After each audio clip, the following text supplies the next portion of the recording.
Would you risk your life to save a dog you've never met? What if that dog was clinging to a cliff edge and no one else was coming? What if that rescue led you to a man clinging to life and a second chance at the redemption you thought you'd lost forever? How far would you go if this was your one shot to make things right?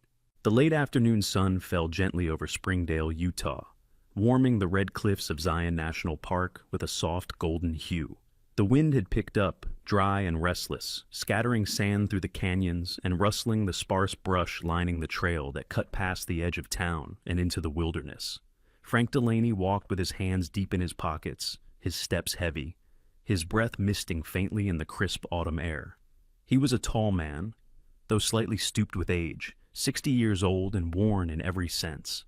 His face, tanned and lined like the sandstone ridges above him, carried the quiet exhaustion of someone who hadn't felt useful in a long time. His dark gray hair, once thick, now curled loosely at his neck beneath a faded baseball cap, and his eyes, a stormy blue, betrayed a lifetime of regret. He wore a battered utility jacket, work jeans stained from years past, and old hiking boots he hadn't used seriously since he was laid off from his construction job 2 years ago. The job had been the last thread of structure after his wife passed. Since then, the house had grown silent, save for the creaks of wind against the window frames. His son, Evan, hadn't returned his calls in months. And Marley, the golden-furred dog he'd once cherished like a child, was long gone, killed in an accident that haunted Frank's dreams with unbearable clarity. He'd woken that morning soaked in sweat, remembering Marley's whimper trapped under the garage beam, the helplessness of watching a life fade under his hands. Today, Frank had set out with no real purpose except to gather some fallen branches to burn for the night. Gas prices were too high to justify heating. The trail led him near the Whispering Stones Canyon, a lesser-known split in the rock face where the wind often played tricks on the ears. Locals said it whispered voices. Frank had heard it before. Once or twice he imagined his wife's laugh on the breeze. But today, it wasn't a whisper. It was sharp. Desperate, a bark. He froze. The sound echoed again, higher this time, a single bark, long and ragged, followed by silence. Then another. Not a coyote, not the sharp yip of a fox or the high screech of birds. It was the unmistakable cry of a dog. He scanned the canyon ridge, stepping closer to the edge of the gorge, which dipped nearly 100 feet into a shadowed ravine between the stone walls. The dog barked again. This time, closer. Somewhere near a sheer cliff edge to the right. Frank walked cautiously, gravel shifting under his boots. His heart had begun to pound in that old, sickening rhythm, one he recognized from years of emergency calls on job sites, from the final seconds before Marley had stopped breathing. He didn't want to see what he feared he would.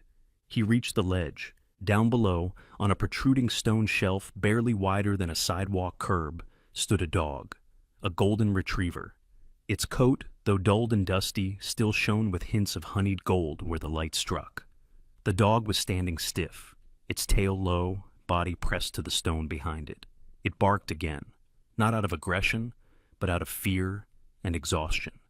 The wind stirred its fur and sent loose gravel tumbling from the ledge into the void below.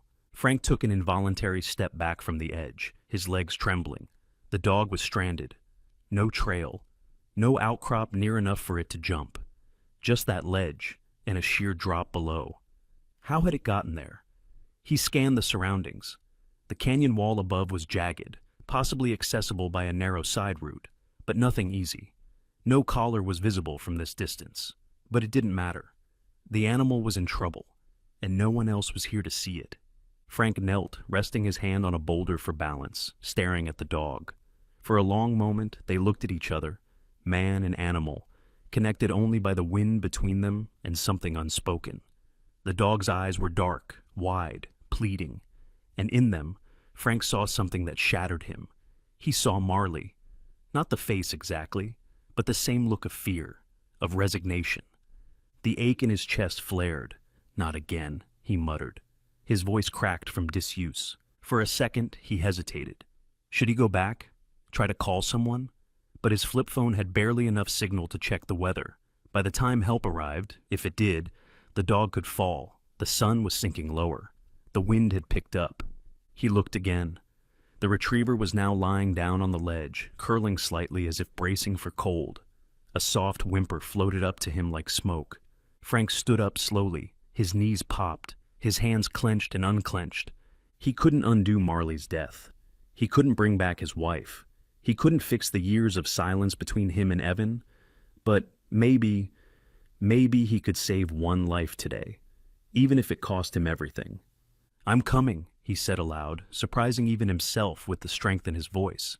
The dog didn't move. It only blinked once, slowly, as if it somehow understood. Frank turned from the cliff edge, heading back up the trail. He would need rope, harness, gear, tools. He had an old climbing kit in his shed. Dusty, unused for decades, but still intact. Maybe. He'd have to check. There was no time to think of anything else. No time to plan much. He would climb down that damn cliff if he had to crawl. As he walked, the cold air nipped at his face. Somewhere behind him, a final bark echoed. It wasn't a cry. It wasn't a plea. It was a thread. A lifeline, stretching from that ledge to the hollow inside him that had been empty for far too long. And Frank Delaney, for the first time in years, felt like a man who still had something left to give. The moon had begun its slow rise above the towering cliffs of Zion National Park, bathing the ridgelines in soft silver and shadow. Down in Springdale, most porch lights had already winked off for the night, but in the small house at the edge of town, Frank Delaney was busy moving like a man possessed. He hadn't acted with this much urgency in years, not since the accident, not since the layoff, not since Beth passed. His hands trembled as he dug through a dusty corner of the shed, brushing aside old paint cans and broken tools to reach the bundle he hadn't touched in over 2 decades. It was all still there. The climbing harness, stiff with age but intact. Ropes, coiled and dry, which he checked foot by foot for frays or rot. Carabiners, some rusted at the edges, others still sound. He laid them out on the workbench like surgical instruments, his breath fogging in the cold air. The gloves barely fit his knotted fingers, but he slipped them on anyway. When he caught his reflection in the shed window, bent shoulders, creased face, haunted eyes, it startled him. But tonight, he wasn't that man. Tonight, he had a mission. Before heading out, he made one more stop. Lana Cooper's cafe was still lit from within, though the sign had been flipped to closed. She stood behind the counter wiping down the espresso machine, her shoulders slightly slumped from a long shift. At 34, Lana carried herself with the resilience of someone who had weathered far too much too young. Her dark auburn hair was tied back in a messy bun, flour dusted her forearm, and she wore a faded t-shirt with a cracked sunflower logo above the heart. She lived alone with her 5-year-old daughter and rarely spoke about the girl's father. But anyone who had spent 5 minutes in Lana's presence knew she wasn't easily shaken. When Frank pushed open the door, she glanced up with quiet surprise. "Frank? Thought you'd be home by now." "Just passing through," he muttered, dropping a few bills on the counter. "Figured I could use something warm." She studied him. "You look like you're going camping. Or going to war." He didn't answer right away. She reached behind the counter and pulled a wrapped muffin from the warmer, placing it in a paper bag. "Blueberry. Last one," she said, nudging the bag toward him. "On the house." Frank hesitated, then gave a small nod. "Thanks." Lana leaned forward, lowering her voice. "You all right?" He met her eyes, deep brown and endlessly steady, and almost lied, but something in him resisted. "No, but maybe I will be, after tonight." Her mouth parted slightly, as if to speak, but then she just nodded. "Then go do what you need to do." Frank left without another word, bag in hand. The climb to the canyon rim took longer than he remembered. His knees weren't what they used to be, and the pack weighed heavier on his back than it should have. But when he finally reached the ridge overlooking Whispering Stones Canyon, the pain in his legs vanished, because the dog was still there. The same golden retriever, crouched low on the razor-thin ledge jutting from the cliff wall. The dog hadn't moved much, but his head was up now, ears alert. His golden coat shimmered faintly under the moonlight, streaked with dirt and blood. The animal looked up, and for a moment their eyes locked across the gap. There was something desperate, almost human, in that gaze. Frank knelt and secured the rope to a rock outcrop, tugging hard to test the anchor. The knot held.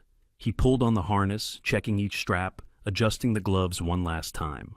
"All right, old man," he muttered to himself. "Let's see if there's anything left in you."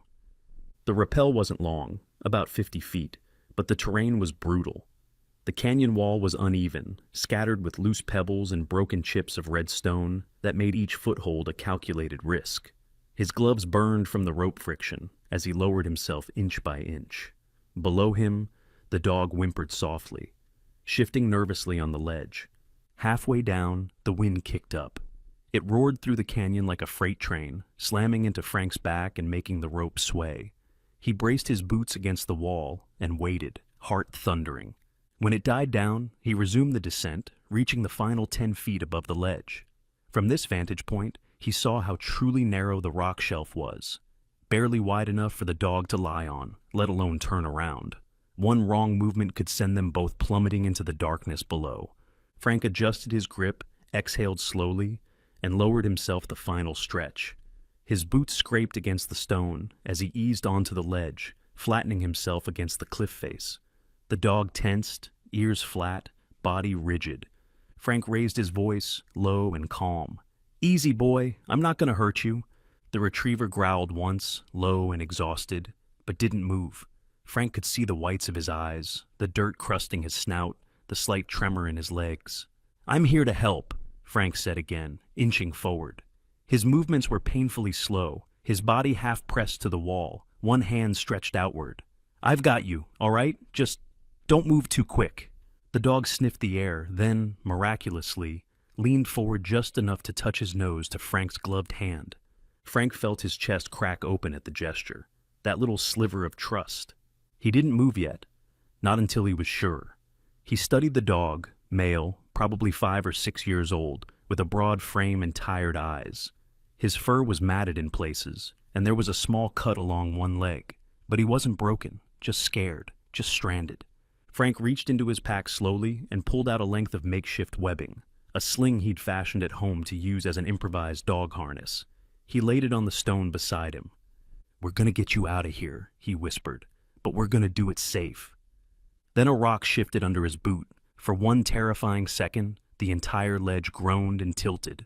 A chunk of stone broke loose and fell, clattering into the dark. The dog barked in terror and nearly lunged, but Frank caught him by the scruff, gripping the loose fur with both hands, bracing his own weight. "Easy, easy." The dog froze again, chest heaving. Frank's heart raced so hard it hurt his ribs. He stayed that way for a long minute, crouched against the cliff with the dog trembling against his arm.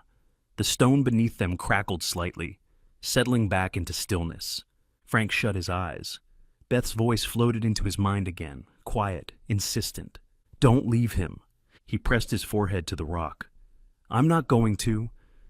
But the rescue, that would have to wait for the next move. For now, all he could do was sit on that thin edge of the world and hold on to hope. The wind swept sharp and steady along the face of the cliff, carrying with it the dry scent of stone and the weight of silence. Frank Delaney pressed his back against the cold rock, his feet carefully balanced on a ledge not much wider than a loaf of bread. To his right, huddled on the very edge, the golden retriever lay curled with his paws tucked tightly beneath his chest, his ribs heaving in shallow breaths. The dog didn't move as Frank slowly crouched. Up close, the retriever looked worse than Frank had hoped, but better than he feared. He was large, probably around 5 years old, with a thick coat of golden fur that had been dulled to a dirty rust by days of dust, blood, and fear. One of his front paws was scraped raw. There was no collar. His ears barely flicked in the wind, and his eyes, when they turned to Frank, were wide and glossy. The kind of eyes Frank had seen too many times. On injured animals, on trapped men, on his own reflection some nights. Frank extended a gloved hand, palm open. "Hey there, buddy, you're all right." The dog sniffed once, too tired to react more. Frank scooted inch by inch along the wall, keeping his movements slow, non-threatening. The rope harness dug into his hip, anchored above. If he slipped now, he wouldn't fall far. But the dog had no such safety.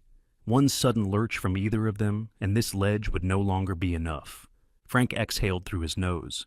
"You need a name," he said, more to calm himself than the dog. "Let's go with Rusty. That fit you?" Rusty didn't answer, but he didn't flinch when Frank reached out to touch his side. The connection was faint but real. Frank had seen that look once before, years ago, on Marley, the dog he hadn't saved. Something between trust and surrender. A soul asking, "Will you try this time?" Frank pulled the harness from his pack with shaking fingers. The nylon webbing felt stiff from years of disuse, and his joints ached from the tension. The harness wasn't made for dogs, but he'd adjusted it back at the shed, hoping it might work. He eased the sling beneath Rusty's chest, wincing as the dog let out a small whimper of pain when he shifted his injured paw. "I know," Frank murmured, almost done. He clipped the harness to his own rope system, the knot caught with a dull click. Rusty was now attached to him. Any move they made, they'd make together. And then the mountain moved. A sudden cracking sound snapped through the air. The stone beneath Rusty's hind legs gave a brittle pop and fractured. A wedge of rock, about the size of a loaf of bread, broke free beneath the dog and dropped into the canyon below. Rusty yelped in panic. His body surged backward. Frank lunged without thinking. His shoulder screamed in protest as he caught the dog's scruff and pinned them both against the wall. For several long seconds, neither of them moved. Gravel rattled down the face of the cliff. Dust filled the air. Frank's chest heaved. Rusty whimpered once and then went still. Frank didn't speak. He only breathed, slow, deep, steady. The rock had settled, but now they were more exposed, and the margin for error had disappeared.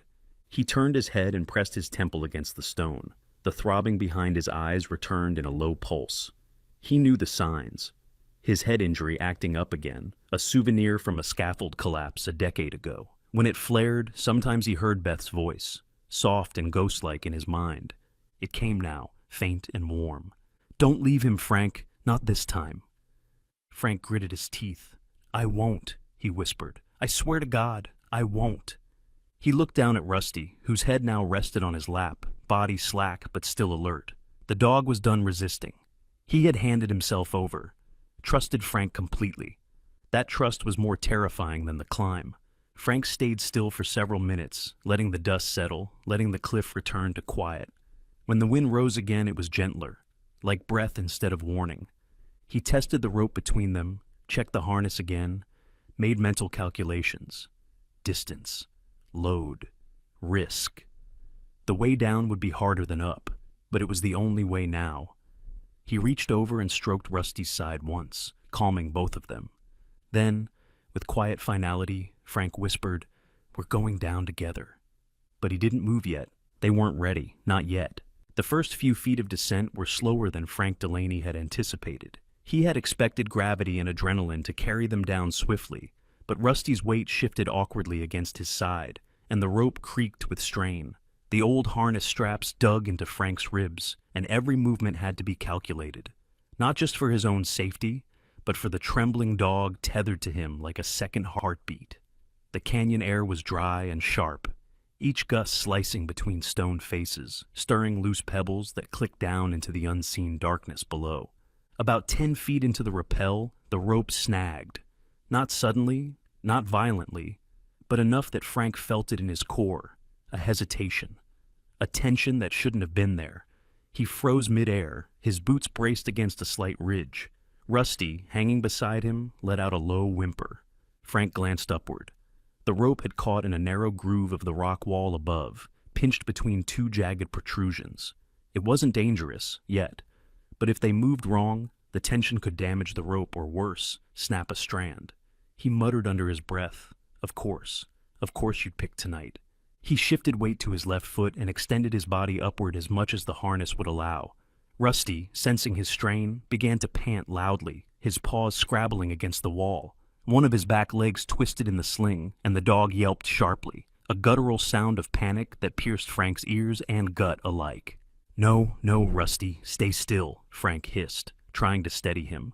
But the dog was struggling now, twisting, fighting the fear that had lived in his bones since he'd been trapped.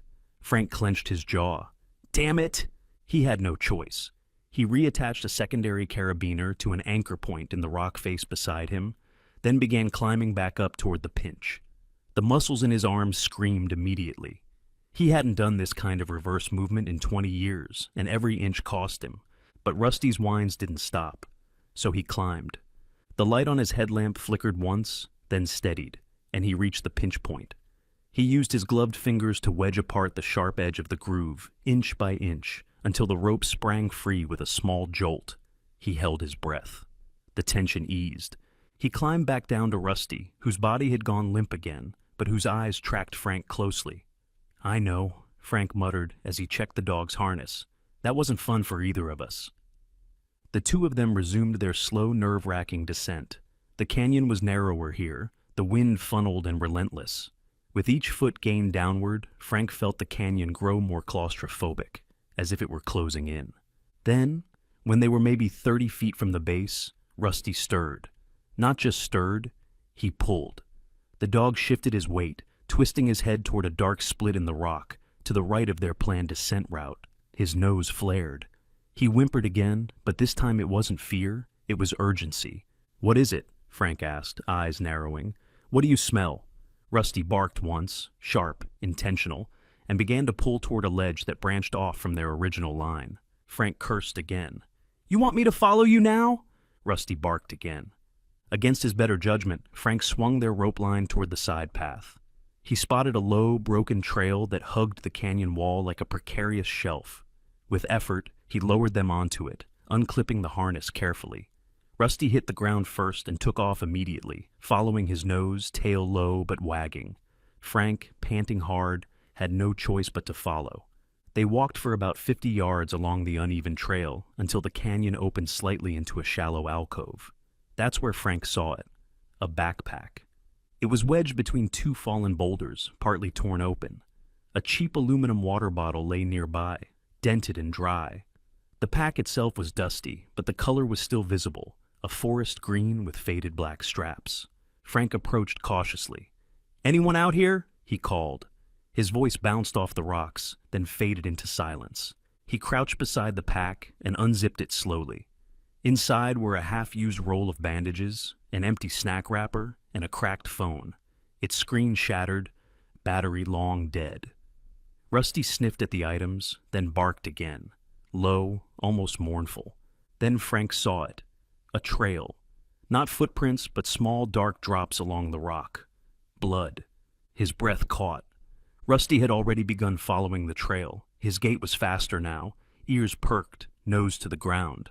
Frank chased after him. After another turn through the narrow passage, Frank saw something that stopped him cold. A man. He was collapsed near the base of a sheer wall, half concealed by brush and stone, maybe 35, Caucasian, medium build, with a short beard and dark hair. He was dressed in hiking gear, dirtied and torn, and his left leg was twisted at a sharp angle beneath him. A dried streak of blood ran down the side of his face. Frank knelt beside him. His hands were shaking. He touched the man's neck. A faint pulse. Shallow breathing. Alive. Barely. Rusty moved beside the man and whined, then began licking his hand. Frank blinked. "He's yours, huh?" The dog looked up, then returned to licking the man's fingers. Frank took off his jacket and laid it over the man's chest. He didn't know who this was, didn't know what had happened. But he knew enough.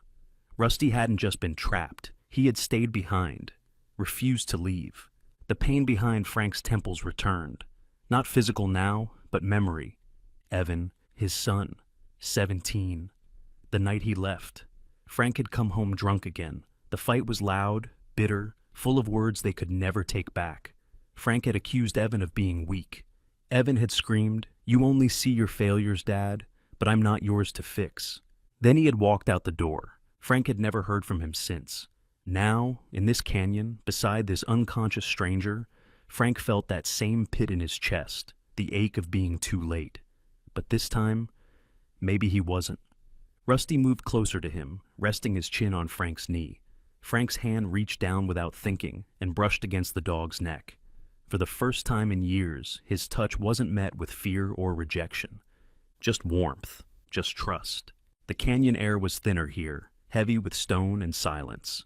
Frank Delaney sat back on his heels, sweat cooling against his spine, as he looked down at the man collapsed between the rocks. The man's chest rose faintly beneath Frank's old flannel jacket, and his lips were cracked with dehydration. But he was alive. Beside him, Rusty, calm now, but alert, remained pressed close to the man's body like a living blanket, refusing to move more than a few inches. Frank reached into his pack, retrieved a half-filled bottle of water, and dribbled a bit onto a bandana before lightly dabbing it against the man's lips. The man's throat moved slowly. Barely. But it moved. Encouraged, Frank tried again, this time letting a few drops trickle into his mouth.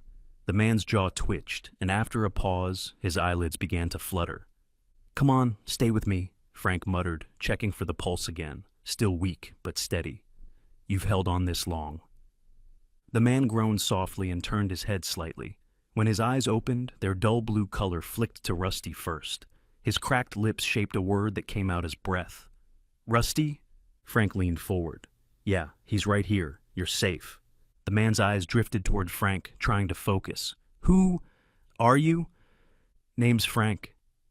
I found your dog stuck on a ledge. Looks like he was looking for someone. Now I know who."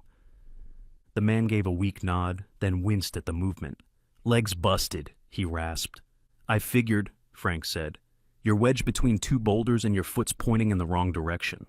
Don't try to move." The man's jaw clenched. "I fell trying to get down. Rope snapped.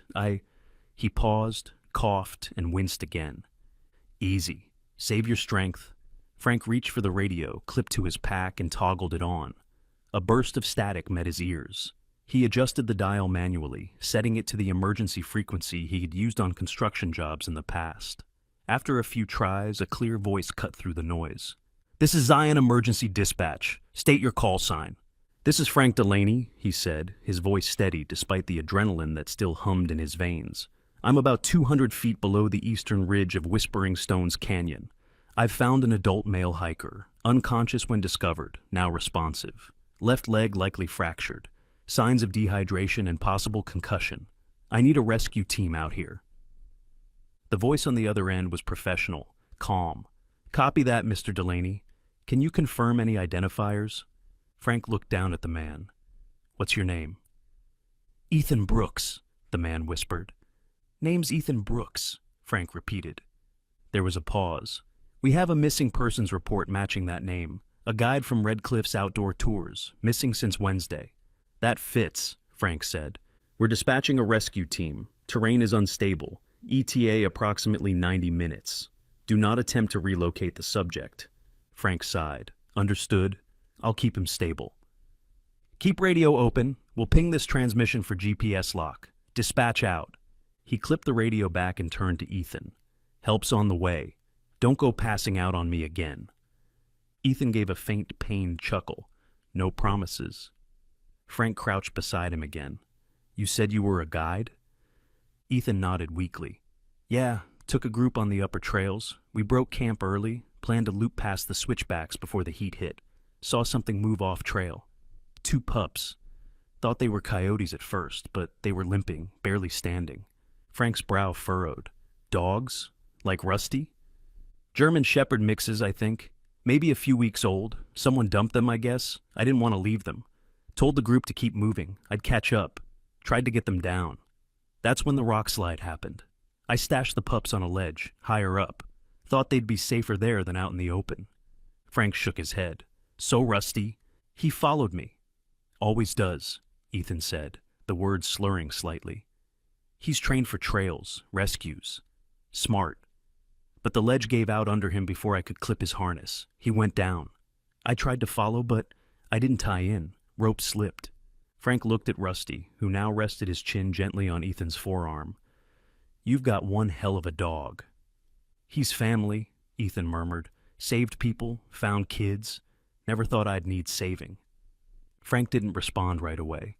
He looked back toward the darkened ridge they descended.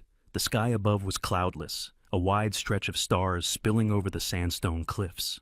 His bones ached, his back throbbed, but inside, something lighter stirred. "He came back for you," Frank said finally. "After the fall, he climbed with me, didn't hesitate." Ethan smiled faintly. "He always does the right thing, even when I screw it up." Frank sat beside the man, one hand resting on the dog's back. For a long time, neither of them spoke. The cold settled around them, but there was a strange peace in it, the kind that follows after surviving something you shouldn't have. Eventually, Ethan spoke again, voice thin. Is it bad if I say I'm more worried about the puppies? Frank looked at him. You stashed them somewhere up high? Ledge above the switchback trail, small, safe from predators, or it was. He winced. They had no food. I left my pack near them, but I think I took too long. Frank gave a small nod. We'll find them, after the rescue team gets here. You sure? Ethan asked, eyes glassy now. I am, Frank said simply. You've done your part. Let someone else finish the job. Rusty let out a soft sound, somewhere between a sigh and a low bark. He nudged Frank's hand once, as if in agreement. The radio crackled again, and a voice confirmed, Rescue team en route. ETA now 72 minutes. Frank smiled grimly. Plenty of time to make introductions. The canyon walls glowed faintly under the early morning starlight, cold and ancient, as Frank Delaney sat beside Ethan's unconscious form, one hand resting on Rusty's back. The radio crackled with voices far away. Dispatch updates, wind warnings, the occasional metallic beep of positioning checks. But the only voice Frank truly listened to was the one in his own mind, quietly screaming at the ticking clock. Update from Air 2, a voice finally said through the speaker, clear but urgent. Evac delayed due to rock slide near trailhead. Terrain compromised. Estimated arrival now 2 hours. Repeat, 2 hours. Frank stared at the radio like it had just betrayed him. He clicked the receiver once to confirm he heard, then leaned back against the stone wall and closed his eyes. 2 hours. 2 hours might as well be 2 lifetimes. For dehydrated puppies left on a ledge, exposed to wind and whatever wild things called this canyon home. He looked down at Rusty, who had been watching Ethan without blinking. We can't wait, can we? He murmured. Rusty stood up slowly, tail low, posture tense. He took a few steps up the rocky incline, then turned to Frank, his amber eyes locking onto his as if to say, You already know what to do. Frank tightened the straps on his pack again. All right, he sighed. You lead, I follow. He left his jacket on Ethan and checked that the man was stable and breathing evenly. Then he picked up a nearby rock and scratched a quick message onto the flat face of the boulder beside him. Went for the pups, coming back. They retraced their path through the narrow canyon, then diverted along a steeper fork Rusty had sniffed at earlier. The trail rose sharply, and Frank could feel the toll of the night in his knees and back. Every incline stole another breath. Every scramble over loose shale echoed with memory. Scaffolding, broken beams, a fall that nearly took his life, and almost cost him his son. The air thinned as they climbed higher. Above them, the stars began to fade into a faint blue haze as dawn crept toward the rim of the world. Rusty stopped near a jagged split in the rock and barked once, sharp and certain. Frank caught up and looked where the dog pointed. There, a ledge jutted out from the canyon wall, not wide, not stable, but enough. 2 small shapes huddled near a makeshift windbreak of stones. Frank's chest tightened. He moved fast, too fast, and nearly slipped on loose gravel, but Rusty steadied him with a nudge. When he reached the ledge, he dropped to his knees. The puppies were smaller than he expected. Cream-colored fur, barely a month old. One was shivering violently, nose pressed against the other's shoulder. The second pup wasn't moving. Frank's hands went straight to the still one. He pressed 2 fingers to its neck. There was a pulse, weak, barely there, but present. All right, little guy, you're not done yet, Frank whispered. Then the ground gave a warning groan. Frank froze. The ledge beneath them, already narrow, had begun to shift. A crack opened in the rock, small but fast. Rusty barked wildly and backed up. One puppy, the shivering one, scrambled into Frank's lap. The other, limp in his hands, began to slide as the edge beneath it crumbled. No, no, no, no! Frank lunged. His hands caught the fur, but the rock tore out from the cliffside with a roar, and the puppy slipped from his grip, down into the blackness. Frank screamed, a sound primal, broken, torn from the depths of memory and failure. He held the surviving pup, light, trembling, and breath fast as a hummingbird, and crawled backward from the collapsing edge. The wind picked up dust, cutting into his eyes. Rusty stood by him, still and silent, tail pressed to the rock. Frank didn't move for a long time. He knelt there with the puppy clutched to his chest, shaking, blinking through the tears that refused to stop. And then, For the first time in decades, he let go. He cried. Not a few quiet tears, but deep, hoarse sobs that shook his chest and echoed off the stone walls. Tears for the puppy he couldn't save, for Marley, for Beth, for Evan, for every time he hadn't been fast enough, good enough, there enough. Rusty didn't move. He just sat beside him, eyes forward, ears alert, like a soldier standing silent watch during grief. Frank pressed his face into the pup's fur and whispered, "I didn't get there in time. I was too late." The wind whispered through the canyon again, but this time it didn't mock. It simply moved. After several minutes, Frank wiped his face on his sleeve and looked down at the puppy in his arms. The pup had stopped shaking and was looking up at him with tired, blinking eyes. Frank touched its ear gently. "Milo," he said, "that's your name." Rusty gave a soft sound, approval. Frank stood slowly, his legs stiff and his back sore. He adjusted his sling and cradled Milo close to his chest. Then he looked back at the broken ledge where the other had fallen and whispered, "You mattered too." He turned to Rusty. "Let's go home." The morning sun had barely crested the jagged spine of Zion's eastern cliffs when Frank Delaney stumbled back into the clearing where Ethan lay, still bundled in Frank's jacket, his face pale and drawn. Rusty walked at Frank's side, ears perked, body tense, while Milo, small, weak but alive, was cradled against Frank's chest in a makeshift sling made from an old t-shirt. Frank's limbs ached with every step, but his grip on the puppy never loosened. The ledge's collapse still rang in his ears like a phantom roar. He hadn't stopped replaying it since. Ethan stirred as they approached, eyes squinting open, dazed, but clearer than before. "You found them?" Frank crouched beside him and gently lowered Milo onto Ethan's chest. The puppy gave a soft yelp and nuzzled close, tiny paws clutching the man's sleeve. Ethan blinked rapidly, his voice thick. "Both?" Frank hesitated, then shook his head. "Just one." Ethan closed his eyes for a long moment. "Thank you," he said quietly. The radio at Frank's hip crackled to life. "Base to Delaney, helicopter visual confirmed, ETA 3 minutes, preparing to lower field medic, stand by." Frank sighed. Relief warred with the tension in his gut. They were almost out. But the canyon had other plans. A low groan vibrated beneath their feet, a sound that had nothing to do with wind or engines. Frank's eyes snapped upward to the cliffs surrounding them, and that's when he heard it. A deep, ancient growl, as if the mountain itself had taken a breath. Then everything began to move. Boulders the size of refrigerators cracked free from the upper rim. A rumble thundered across the canyon, like a freight train rolling over gravel. The slope above them exploded into chaos, rock, shale, and dust cascading down the walls like a broken dam. "Move!" Frank shouted, lunging forward to pull Ethan by the arm. Rusty barked once and took the lead, weaving through the trees that lined the canyon floor. Frank grabbed the sling holding Milo and cradled it tightly as he half-dragged Ethan toward the cover of a nearby rock overhang. Dust swirled around them like a choking fog. The sound was deafening, ancient, and relentless.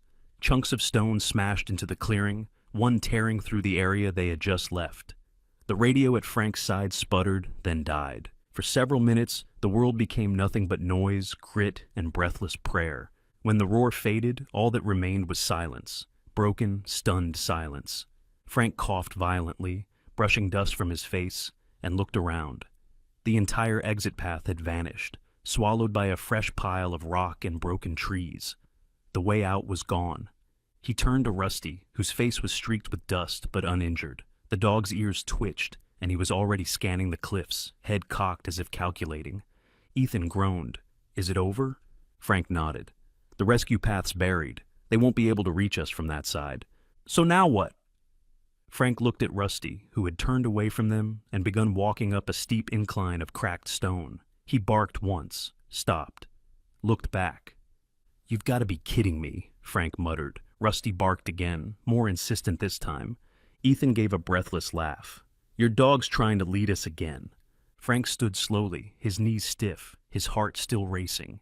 "He hasn't failed us yet." With Ethan leaning against his shoulder and Milo nestled in the sling, Frank followed Rusty up the side slope. The dog moved with purpose, choosing each step carefully, avoiding unstable ground.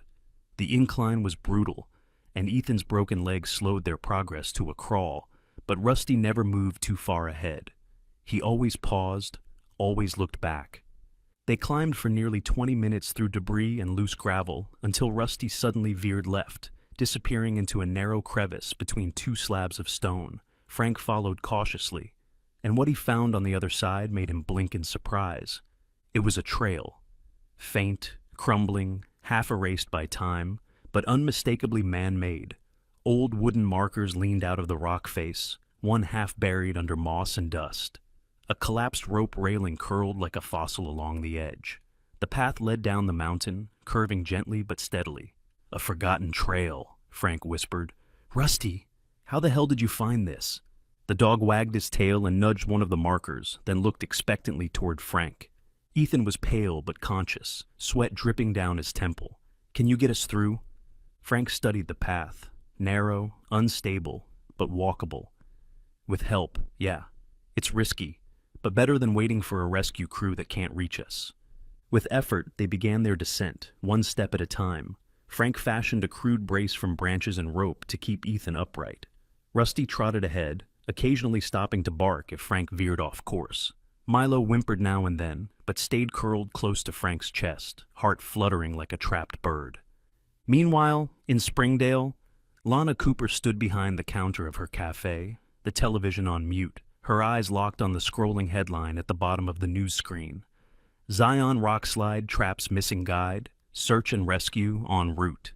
A still photo showed the ridge area, part of the Whispering Stone system. Her hands trembled slightly as she picked up her phone. She dialed a number she hadn't called in months. Cliff Randall, her cousin, and part-time search and rescue volunteer with Zion's East team. "Cliff," she said without preamble, "is Frank Delaney involved?" A pause. "You heard already?" "Tell me." "I can't say much, but yeah, he's the one who found the missing guy. They're trapped now. We lost contact with his last position 15 minutes ago." Lana's throat tightened. She stared out the cafe window at the empty parking lot. "Cliff, if there's anything you can do to get a message to him, do it." "I'll try," he said. "I promise." She hung up and stared down at the counter. Her reflection in the stainless steel coffee machine looked older than she remembered. Lines of worry that hadn't been there the day before. She whispered, "You better not give up now, Frank." Back on the trail, Frank and Rusty finally reached a narrow ledge where the overgrown path widened slightly.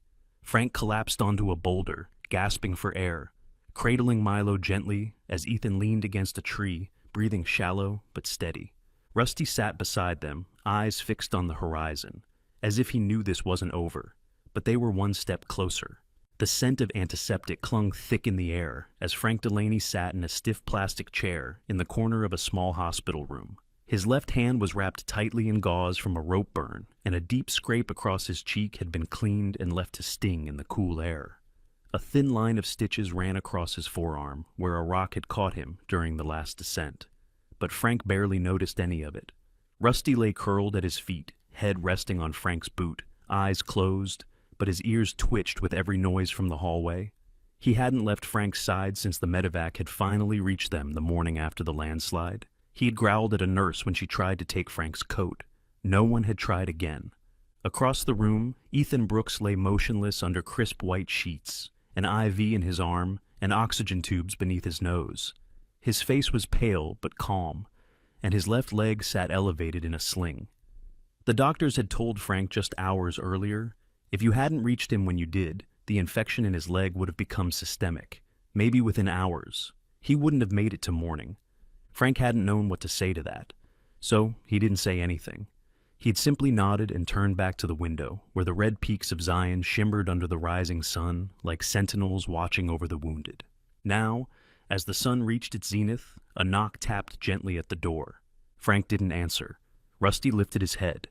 Then the door opened, and a familiar voice filled the space. "I brought soup. And before you complain, yes, it's the kind with the noodles you like." Lana Cooper stepped inside, carrying a small thermos wrapped in a towel. She was still in her cafe apron, a bit of flour on her sleeve, hair tied up in a messy bun, but her presence lit the sterile room with something softer than light. Frank looked up and shook his head faintly. "How the hell did you find me?" Lana smirked. "Small town, big news. She crossed the room, placed the thermos on the table beside him, and sat in the chair next to his.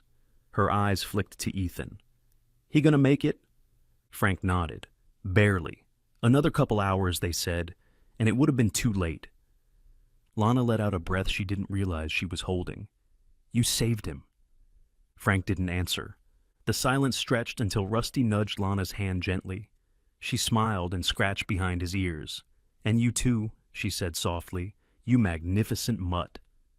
Frank looked at the soup for a moment, then finally spoke.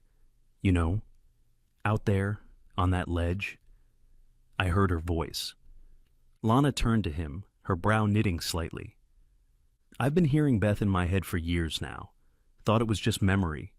Guilt, maybe. But out there in that canyon, I realized something." He paused, eyes distant. "It wasn't just in my head anymore. It was in my hands, in the way I clipped the harness, in the way I spoke to that dog, in the way I didn't give up." His voice grew quieter. "She's still with me, not just in memory, in motion." Lana swallowed hard, her voice low. "Maybe that's what love is, Frank. What doesn't leave." Frank gave a dry chuckle. "You sound like her. That's why you keep me around." They both fell silent again, but this time it wasn't heavy. It felt like the breath you take at the end of something long and hard, when the danger is over, but the weight hasn't quite let go. Just then, the door opened again, and a woman in a tailored blazer stepped in. Her hair was silver blonde, and she carried a microphone clipped to her shirt. Behind her, a cameraman adjusted focus. "Mr. Delaney," she asked politely, "I'm with Channel 5. Would you be willing to talk to us? We're doing a piece on your rescue. The story's everywhere. Social media's calling you, the old man who saved Zion." Frank blinked. "You're kidding." She smiled. "You carried an injured man down a mountain, rescued a puppy, and saved his dog. People want to hear from you." Frank looked at Lana, then at Rusty, who now sat tall, ears perked. He gave a tired grin. "You can talk to the dog." The woman laughed, but before she could speak again, a nurse appeared behind her and whispered something. The reporter frowned, then nodded politely. "We'll wait." "No pressure." She stepped out. Frank sighed and sat back. Lana leaned in. "You know they're not wrong." "About what?" "You saved 3 lives out there." Frank shrugged. "I was just trying not to fail one more time." Rusty nudged his hand. Frank looked down and patted the dog's head. "He was the brave one. Me? I just followed." Lana smiled. "Maybe for the first time in your life, you followed someone worth following." Frank looked back out the window. The cliffs of Zion stood firm and unyielding, same as ever. But something inside him had shifted. Not because of a headline, not because of the applause, but because out there, between rock and sky, he had finally answered the voice that had followed him for years. Not with words, but with action. The early afternoon light filtered through the half-closed blinds in the hospital room, casting soft bands of gold across the foot of the bed. The buzz of distant monitors and soft-heeled nurses echoed faintly through the hallway.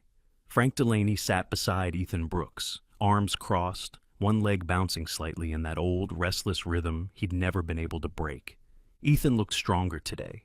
His face had regained some color, and the swelling in his leg had started to go down. The IV still fed into his arm, and his ankle was wrapped in a surgical brace.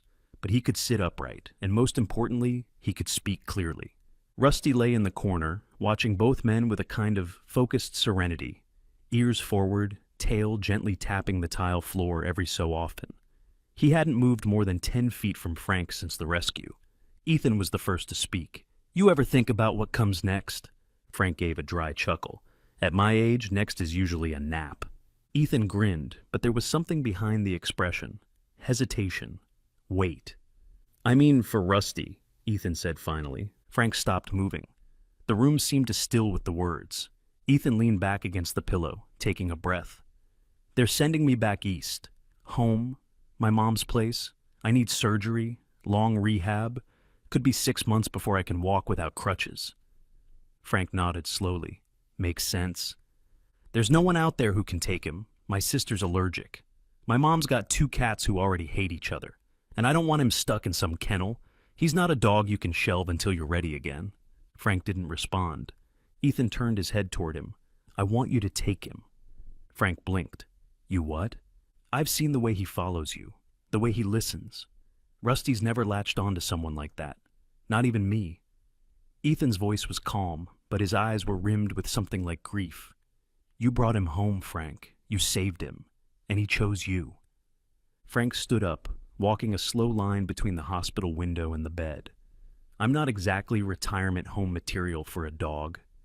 I'm 60. I live alone. I haven't taken care of anything but myself since Beth died. Ethan tilted his head. But you did take care of something. Out there, you didn't just survive. You led. Rusty knows it. You know it. Frank stopped near the edge of the window, where the sunlight touched the frame. I'm not the right kind of man for a second chance, he muttered. Ethan's voice grew softer. Sometimes the second chance doesn't care if you think you deserve it. That evening, Frank didn't answer. He simply gathered his things, mumbled something about checking on Rusty, and left the hospital room quietly. The spare bedroom at Frank's house still held stacks of unused blankets and old hiking gear, untouched for years. It was a room Beth had once painted a pale yellow, believing, against reason, they might one day have grandchildren. Frank hadn't gone in there since the funeral. That night, Rusty padded inside without hesitation and lay down beside the empty twin bed. Frank stood at the door, watching the dog make a soft circle before curling in tight. Rusty didn't bark, didn't beg. He just stared back, calmly, like he already understood. Frank went to bed with a mind too loud to sleep. Hours passed. Midnight rolled into 2, then 3. Around 3:47 a.m., he rose from the couch and walked into the spare room again. Rusty lifted his head and watched him, alert but still. Frank crouched beside him, his knees cracking in protest. I told myself I wouldn't take on more, he whispered. Told myself it was too late. Rusty leaned forward and rested his head against Frank's knee. Frank's hand moved on its own, gently stroking the dog's soft golden fur. There are things we say and things we feel, he murmured. But then there are things that don't need saying, because they live here. He touched his chest. Rusty thumped his tail once. Frank leaned his forehead gently against the dog's. All right, he whispered. All right. The next morning, Lana knocked on his door with a steaming cup of coffee in one hand and a smirk on her face. She wore jeans dusted with flour and a sweatshirt that read, Zion Hikes, Est, 1979. Rusty greeted her at the door with a soft bark and tail wag. Let me guess, she said, stepping inside. You didn't sleep. I slept fine, Frank lied. She handed him the coffee and tapped the back of his arm with her fingers. Well, you better wake up fast, old man. I brought news. Frank raised a brow. Do I want to hear it? Lana's grin widened. The Parks Department called the cafe this morning. Apparently someone passed along your name to a ranger coordinator. They're looking for part-time guides, just for light hiking routes. Mostly retirees, tourists, senior groups. Frank stared at her. She shrugged. They said they're looking for someone with patience, life experience, and the ability to follow a trail dog in an emergency. Sound familiar? He laughed, and it surprised them both. Did you sign me up? I might have nudged a little, she said, her smile softening. It's not full-time, just a few weekends, but it's something. People trusting you again. Frank looked down at Rusty, who was now sitting neatly at his side. Well, he muttered, I guess I'd better find my boots. The morning sun crept gently over the ridges of Zion, softening the sharp angles of stone with golden warmth. In the stillness, the first footsteps of the day echoed on a narrow dirt path where few tourists ever wandered. Birds sang overhead. The canyon walls caught the sound and held it, and a gentle breeze stirred dust and pine. Frank Delaney moved at a steady pace, his boots worn, but his stride sure. He walked with a slight limp, an old injury never treated right, but it didn't slow him down. Beside him trotted Rusty, tongue out, tail waving, ears swiveling like twin antennas. The golden retriever had taken to his new life as if he'd been born for it, and in a way, maybe he had. Behind them followed a group of 8, mostly retirees, a few in their 60s, one couple well into their 70s. They wore bright sun hats and carried walking sticks, their laughter light, their questions frequent. And that, Frank said, pointing toward a half-shaded ridge above, is where the trail used to break off before the floods in '09. We call it the Faith Ledge now. Why's that? Asked a gray-haired woman in a green vest, Her name was Ruth. She was visiting from Michigan and had never hiked outside of the Great Lakes region before. Frank gave a quiet smile, because someone once trusted a dog enough to follow him there, and it saved his life. A murmur rippled through the group. "You mean that dog?" another man asked, nodding toward Rusty, who had stopped ahead to sit at the trail's curve, panting contentedly. Frank chuckled. "That very one." The group approached the overlook. From this height, they could see a sweeping panorama of the Eastern Canyon, the stone glowing 1,000 shades of red and gold. Frank took off his hat and squinted into the horizon. There was a silence, reverent and still. He didn't tell them everything. Not about the lost puppy, not about the voice in his head, not about the man whose life hung on hours and a tether line. But he always told the part that mattered. That sometimes, when all seemed lost, the best direction came from someone who didn't speak. As the group rested and took photos, Rusty came to sit beside him. Frank leaned down, scratching behind the dog's ears. "You're the real guide here," he muttered. "I'm just following paw prints." Later that day, the group descended toward the trailhead, laughter rising again. At the edge of the visitor lot stood a small cafe with a wooden sign hand-carved and painted in sun-faded colors. Rusty Trail Cafe. The building was small, warm, with a green tin roof and wide front porch. The scent of fresh-baked pastries drifted out through the open screen door. Inside, Lana Cooper stood behind the counter, rolling up her sleeves and sliding a tray of wild huckleberry scones into the display case. Her apron read, "Flour, Faith, and Firewood," a joke she claimed Frank inspired. She looked up as the group filed in. "Coffee's hot, apple pie's warmer. Anyone hike with Frank gets a free first refill." Rusty trotted in ahead of them, earning a chorus of delighted greetings. One of the women knelt down, tears in her eyes. "He's the one in the story. The one on TV." On the wall beside the counter hung a framed photo. Frank, standing tall despite his age, arm wrapped around Rusty's shoulders. Behind them, the canyon stretched into eternity. At their feet, 3 sets of footprints, Ethan's, Frank's, and Rusty's. The third paw print, smaller, barely visible, belonged to Milo. The caption below simply read, "The Edge of Trust, April 18th, 2025. Lana stepped around the counter and handed Frank a mug of strong coffee. "They keep asking when you'll write a book."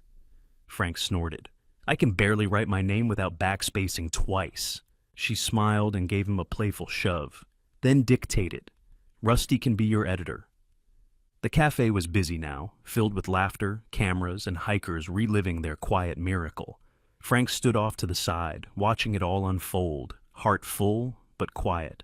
Milo, now stronger and more playful, sat curled in a basket behind the counter, occasionally barking for attention. Tourists came and went, but Frank never strayed far. The canyon had given him a purpose again, not as a rescuer, not as a hero, but as someone who showed others how to listen to the silence and still keep walking. Each evening, he and Rusty would sit on the porch of the cafe, with the sunset bleeding across the cliffs. Sometimes Lana joined, sometimes she simply waved through the window, and when the day faded and the trail emptied, Frank would lean back, scratch Rusty's neck, and whisper, "This is what home feels like." In the moments when hope seemed to vanish, when all that remained was wind, stone, and silence, a man who thought he had nothing left discovered a reason to live again. Not through grand miracles, but through the steady gaze of a loyal dog, a bark echoing across the cliffs, and the quiet companionship of those who never gave up on him. Frank wasn't a hero. He was a reminder that God can work miracles even through those who feel broken. Through Rusty, the dog who never left his owner's side, through Milo, the tiny heartbeat saved from the edge, through Lana, the woman who believed in second chances, we see that grace doesn't always come with thunder or light. Sometimes it comes through the warmth of a paw on your knee, or a voice deep inside urging you not to quit. Perhaps God doesn't always appear the way we expect. Sometimes he sends a dog to soften a hardened heart, a storm to shake us awake, a stranger to remind us we're not alone. And sometimes he waits for us to take one trembling step, so he can guide the rest. If you're feeling lost, if life has left you tired or uncertain, remember this story. Maybe the miracle you're waiting for is already happening. Maybe God is speaking through something small, something steady, something silent. Share this story if you believe in second chances.